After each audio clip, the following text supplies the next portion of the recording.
طبی معائنے کے بعد بانی پی ٹی آئی کو اسپتال سے دوبارہ اڈیالہ جیل منتقل کر دیا گیا۔ وفاقی وزیر اطلاعات و نشریات عطا تارڑ کا سماجی رابطے کی ویب سائٹ ایکس پر پیغام، کہا کہ تفصیلی طبی معائنے میں بانی پی ٹی آئی مکمل صحت مند قرار پائے ہیں۔ بانی کا طبی معائنہ پیمز اسپتال میں کرایا گیا۔ شفا اسپتال کے ڈاکٹرز بھی موجود تھے۔ پی ٹی آئی کارکنوں نے شفا اسپتال کے باہر اور راستے میں سیکیورٹی کی صورتحال پیدا کی، جس کی وجہ سے انہیں پیمز اسپتال منتقل کرنا پڑا۔ ماہر امراض چشم، ماہر امراض قلب اور فزیشین سمیت مستند ڈاکٹروں کی ٹیم نے تفصیلی طبی معائنہ کیا۔ ڈاکٹروں کی ٹیم نے طبی معائنے کے بعد بانی کو صحت مند قرار دے دیا۔ بانی کی ہمشیرہ عظمیٰ خان طبی معائنے اور علاج کے تمام مراحل کے دوران موجود رہیں۔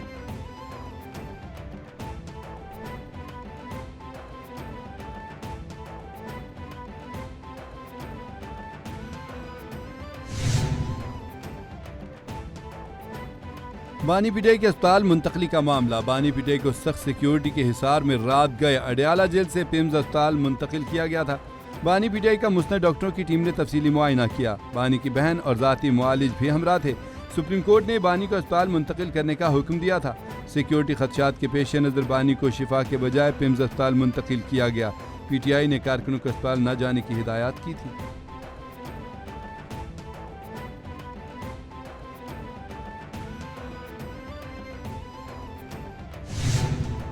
جو کچھ ہوا بہت بڑی بدقسمتی ہے۔ جو کچھ ہوا اس کی توقع نہیں تھی۔ Chairman P T I barrister Gohar کی میڈیا سے گفتگو، کہا کہ اس کی توقع نہیں تھی کہ کسی اور اسپتال میں منتقل کیا جائے گا۔ سپریم کورٹ کا فیصلہ بالکل واضح تھا۔ کوئی ہے جو نہیں چاہتا کہ مسائل کا حل نکلے۔ اگر سپریم کورٹ کے فیصلے میں ابہام تھا تو نظر ثانی ہو سکتی تھی۔ بانی پی ٹی آئی کو شفٹ کرنا اور وہاں رکھنا سپریم کورٹ کے فیصلے کے تحت لازم تھا۔ سیاسی مسائل کا سیاسی حل ہونا چاہیے۔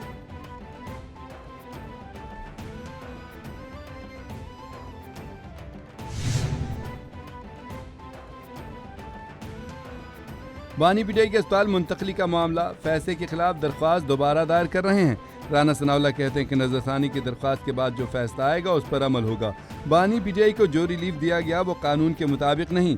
میاں نواز شریف کو سروسز اسپتال منتقل کیا گیا تھا۔ سروسز اسپتال کے ڈاکٹرز کی رپورٹ کے بعد بیرون ملک علاج کے لیے گئے تھے۔ اپوزیشن کو مذاکرات کی دعوت دی گئی۔ اپوزیشن کے جواب کا انتظار ہے۔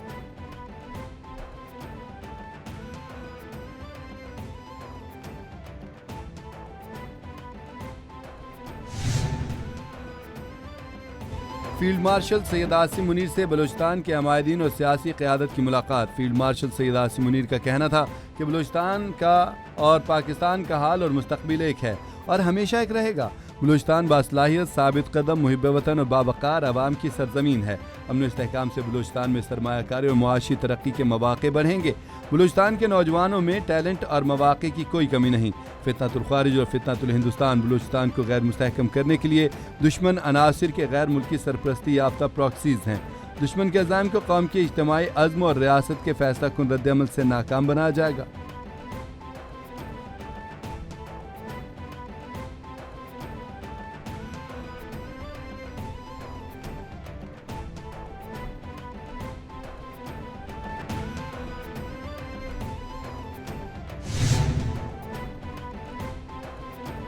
شام کے وزیر خارجہ اسعد حسن الشیبانی کی وفد کے ہمراہ فیلڈ مارشل سید عاصم منیر سے جی ایچ کیو راولپنڈی میں ملاقات۔ آئی ایس پی آر کے مطابق ملاقات میں باہمی دلچسپی کے امور اور علاقائی سیکیورٹی صورتحال پر تبادلہ خیال کیا گیا۔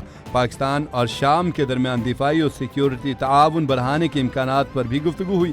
شامی وزیر خارجہ نے علاقائی امن و استحکام کے فروغ میں پاک فوج کے پیشہ ورانہ کردار کو سراہا۔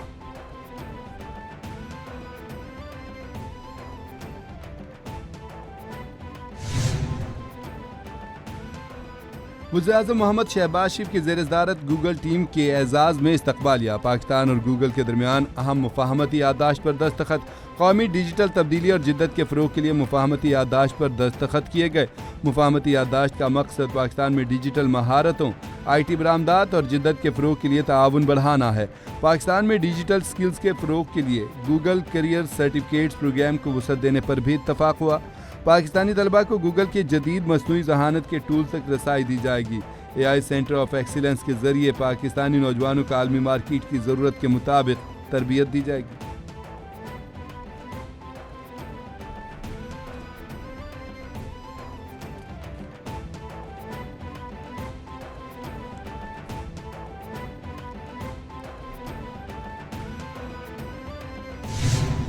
دل کی بیماری جو ہے وہ اتنی بڑھ گئی کہ تقریباً ہر گھر میں دل کا مریض موجود ہے. تو ایسے میں ایک ہاسپٹل کا، سرکاری ہاسپٹل کا، لوگوں کو سرو کرنا، ان کا بر وقت علاج کرنا تقریباً ناممکن ہے. تو اس وجہ سے ہم نے اس کا آغاز کیا، اور آج اللہ تعالیٰ کے فضل و کرم سے جناح انسٹیٹیوٹ آف کارڈیالوجی جو ہے وہ نہ صرف فنکشنل ہو چکا ہے بلکہ کل یہاں پر پہلی اینجیوگرافی بھی ہوئی ہے. جناح انسٹیٹیوٹ آف کارڈیالوجی کی تکمیل میرا خواب تھا. جناح انسٹیٹیوٹ آف کارڈیالوجی آج سے فعال ہو چکا ہے. جناح انسٹیٹیوٹ آف کارڈیالوجی کی افتتاحی تقریب وزیر اعلیٰ پنجاب نے خطاب میں کہا کہ عارضہ قلب میں تشویشناک حد تک اضافہ ہو رہا ہے. دل کا مرض اتنا بڑھ گیا کہ ہر گھر میں دل کا مریض موجود ہے. ملک بھر سے امراض کے مریض علاج کے لیے یہاں آ سکتے ہیں. اچھے کاموں کی گواہی عوام دیتی ہے.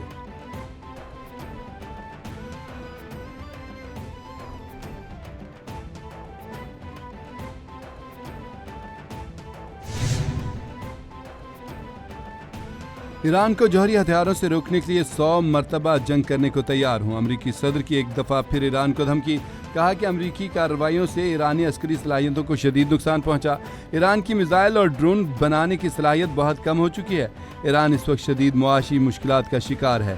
امریکی B-2 بمبار طیاروں کے حملے میں ایران کا جوہری پروگرام مکمل طور پر تباہ کر دیا گیا.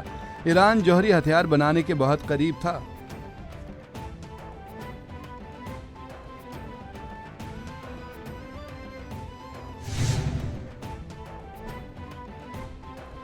امریکی طیارہ بردار بحری جہاز ابراہم لنکن 9 ماہ بعد مشرق وسطیٰ سے روانہ.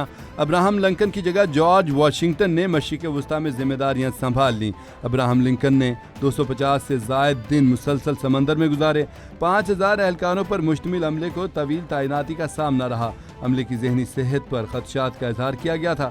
اہلکاروں کے خاندانوں اور امریکی قانون سازوں نے پینٹاگون سے جواب طلب کیا تھا. پیڈ ہیگس نے ابراہم لنکن پر خراب حالات کی رپورٹ مسترد کر دی.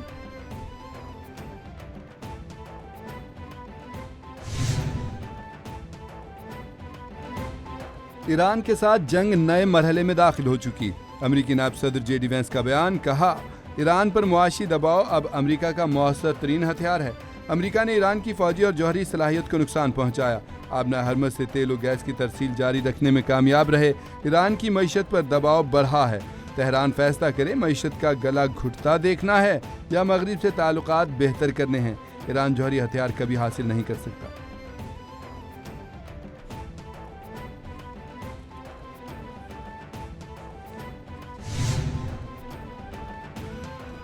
ایران پر امریکی اقتصادی پابندیوں کے اعلان کے بعد عالمی منڈی میں خام تیل کی قیمتوں میں نمایاں اضافہ. برنٹ خام تیل کی قیمت میں $2.20 اضافہ. اضافے کے بعد برنٹ خام تیل کی قیمت $93.82 فی بیرل ہو گئی.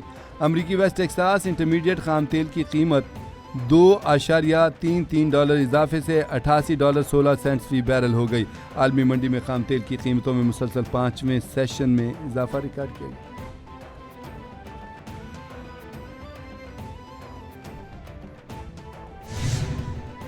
کے ساتھ جو مکالمہ ہے وہ میں سمجھتا ہوں کہ میں نے ہمیشہ کہا کہ ہم اس کے لیے تیار ہیں بامقصد بات چیت کے لیے. فلور آف دی ہاؤس پہ بھی میں نے کہا, کابینہ میں بھی کہا. آج پھر میں یہ بات دہرانا چاہتا ہوں کہ ایک بامقصد بات چیت کے لیے ہم تیار ہیں, اور اس کے لیے میں پھر اس فورم سے اپوزیشن کو انوائٹ کرتا ہوں کہ وہ آئیں, بیٹھ کے بات کریں اور جو معاملات ہیں ان کو بات چیت سے طے کریں تاکہ پاکستان کی معاشی ترقی, جمہوریت کو ہم تقویت دے سکیں. مگر تالی دونوں ہاتھوں سے بجتی ہے. اب ان کے اوپر یہ منحصر ہے کہ وہ کتنی جلدی ایک کنسٹرکٹیو ڈائیلاگ کے لیے تیار ہوتے ہیں. وزیراعظم نے ایک بار پھر اپوزیشن کو مذاکرات کی دعوت دے دی. شہباز شریف نے کابینہ اجلاس میں گفتگو کرتے ہوئے کہا کہ اپوزیشن کے ساتھ مذاکرات کے لیے تیار ہیں. اپوزیشن کو پھر بامقصد مذاکرات کی دعوت دیتا ہوں. اپوزیشن ہمارے ساتھ بیٹھ کر بات کرے تاکہ جمہوریت کو تقویت دے سکیں. تالی دونوں ہاتھوں سے بجتی ہے. اپوزیشن پر منحصر ہے کہ وہ کب تک میز پر آتے ہیں. خطے میں صورتحال کی بہتری پاکستانی معیشت کے لیے ضروری ہے.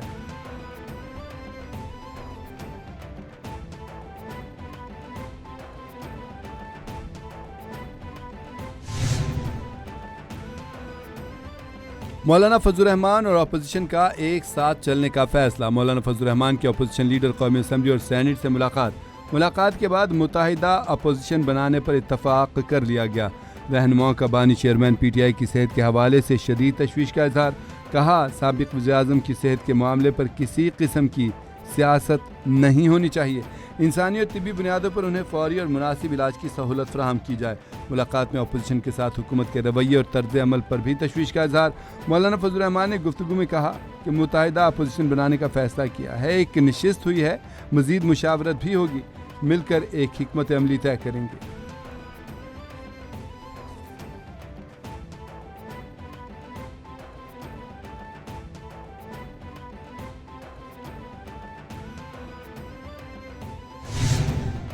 جو انتہا پسند ٹی ٹی پی کی صورت میں حملے کرتے تھے اور جو اس قسم کے علیحدگی فراز مجید بریگیڈ ایسیٹرا جو حملے کرتے تھے وہ الگ حملے ہوتے ہیں.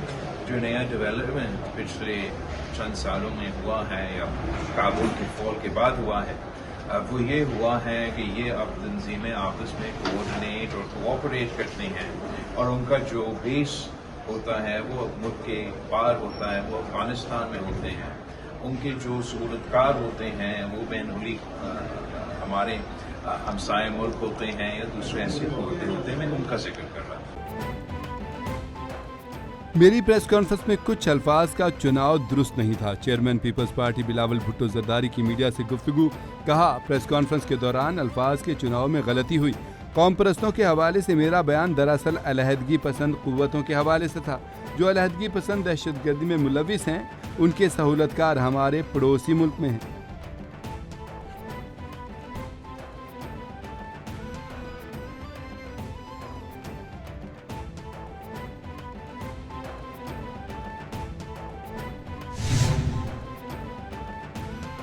پنجاب میں بلدیاتی انتخابات 15 دسمبر 2026 سے 15 جنوری 2027 کے دوران کرانے کی تجویز.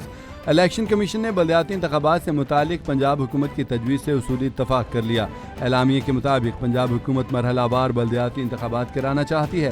پنجاب میں بلدیاتی انتخابات کے لیے حلقہ بندی کا عمل مکمل ہو چکا ہے. وزیر بلدیات پنجاب نے کہا کہ 15 دسمبر سے 15 جنوری کے دوران انتخابات زیادہ مناسب ہوں گے.